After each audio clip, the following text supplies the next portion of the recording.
जो मुस्कुरा रहा है उसे दर्द ने पाला होगा, जो चल रहा है उसके पाँव में छाला होगा।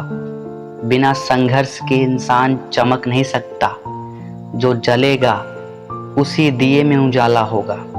संघर्ष क्यों बचें संघर्ष से, संघर्ष ही तो वह जीवन की आत्मा है। जितना कठिन संघर्ष होगा उतनी ही शानदार जीत होगी। दोस्तों, एक बार एक किसान भगवान से बहुत ही नाराज हो गया। किसान बहुत मेहनती था, बहुत मेहनत से वह खेतों में अनाज उगाता, उसकी देखभाल करता, पर अक्सर उसकी फसल खराब हो जाती। कभी सूखा पड़ जाता, कभी बाढ़ आ जाती, कभी तेज धूप, कभी आंधी, कोई न कोई कारण बन ही जाता कि उसकी फसल खराब हो जाती। एक दिन वह किसान गुस्से में आसमान की ओर देखकर भगवान से कहा, हे ईश्वर, आपको लोग सर्वज्ञाता मानते हैं। मानता हूँ कि आप सब जानते हैं। कहते हैं कि आपके इच्छा के बिना एक भी पत्ता नहीं हिलता, पर मुझे तो लगता है कि आप छोटी से छोटी बात भी नहीं जानते। आपको तो ये भी नहीं पता कि खेती बाड़ी कैसे करते हैं। अगर आप जानते होते तो हर समय जो बाढ़, आंधी, तूफान आते हैं वो कभी नहीं आते। आप नहीं जानते कि कितना नुकसान उठाना पड़ता है हम किसानों को। यदि आप मेरे हाथ में यह शक्ति दे दें कि जैसा मैं चाहूँ वैसा मैं मौसम कर दूँ, फिर आप देखना, मैं अन्न के भंडार लगा दूंगा। भगवान इस किसान के तीखे वाक्य को सुनकर मुस्कुरा रहे थे और वह किसान के सामने प्रकट होकर बोले, मैं आज से तुझे यह शक्ति देता हूँ कि तुम अपनी खेतों पर तुम्हारी जैसी इच्छा होगी तुम वैसा मौसम कर दोगे। मैं बिल्कुल भी दखल नहीं दूंगा, तुम्हारी इच्छा से सब कुछ होगा। किसान बहुत खुश हो गया। किसान ने गेहूं की फसल अपने खेतों में बोई। जब उसे लगा कि खेतों को धूप चाहिए तो खेतों को धूप मिले, जब पानी बरसना चाहिए तभी पानी बरसा। आंधी, तूफान, बाढ़ कुछ भी उसने अपने खेतों पर आने नहीं दिया। किसान के खेत में इस वर्ष ऐसी फसल हुई जैसे कभी नहीं हुई थी। हरी भरी लहलहाती फसल। मन ही मन वह बहुत खुश हो गया और सोचने लगा, अब सबूत के साथ दिखाऊंगा भगवान को कि इसे कहते हैं शक्ति का सही उपयोग। मेरी सफलता देखकर उन्हें अपनी नियम जरूर बदलने पड़ेंगे।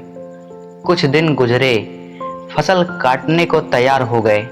किसान बहुत उत्सुकता के साथ फसल को काटने लगा, पर जैसे ही उसकी नज़र गेहूं की बालियों पर गया तो उसने अपना सिर पीट लिया और वह रोने चिल्लाने लगा। गेहूं की एक भी बाली के अंदर गेहूं का दाना नहीं था, सारी बालियां अंदर से खाली थी। किसान बहुत दुखी हो गया। उसने भगवान को रोते हुए फिर पुकारा, हे प्रभु, तुमने मेरे साथ क्या किया? क्या तुमने मुझे कोई सजा दी है? भगवान बोले, पुत्र, ये तो होना ही था। तुमने पौधों को संघर्ष करने का मौका ही कहाँ दिया। न तुमने उन्हें आंधियों से जूझने दिया, न तेज बारिश से सहने दिया और न ही धूप में तपने दिया। एक भी चुनौती का सामना तुमने उन्हें नहीं करने दिया, इसलिए सारे पौधे अंदर से खोखले रह गए। जब आंधी, तूफान, तेज बारिश, धूप पड़ती है तभी ये पौधा अपने अस्तित्व को बचाने के लिए संघर्ष करते हैं और इसी संघर्ष से एक बल पैदा होता है जिसमें शक्ति होती है, ऊर्जा होती है। और यही ऊर्जा पूर्ति तेरे गेहूं के दानों की तरह जो नहीं फूटी, तूने उसे कठिन परिस्थितियों से गुजरने ही नहीं दिया।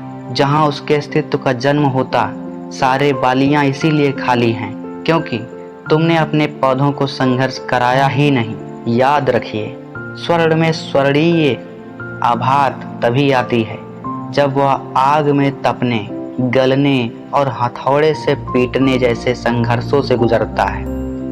कोयले का टुकड़ा हीरा तभी बनता है जब वह उच्च दाब, उच्च ताप की मुश्किल परिस्थितियों से गुजरता है। इसी तरह यदि हमारी जिंदगी में कोई संघर्ष ही ना हो, कोई चुनौती ही ना हो, तो हम भी गेहूं की बालियों की तरह खोखले रह जाएंगे। कोई अस्तित्व नहीं होगा हमारा।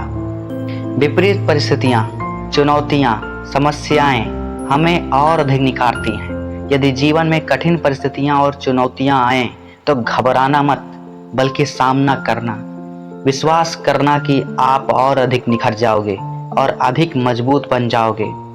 किसी ने कितना सही कहा है, जिंदगी जीना आसान नहीं होता, बिना संघर्ष कोई महान नहीं होता।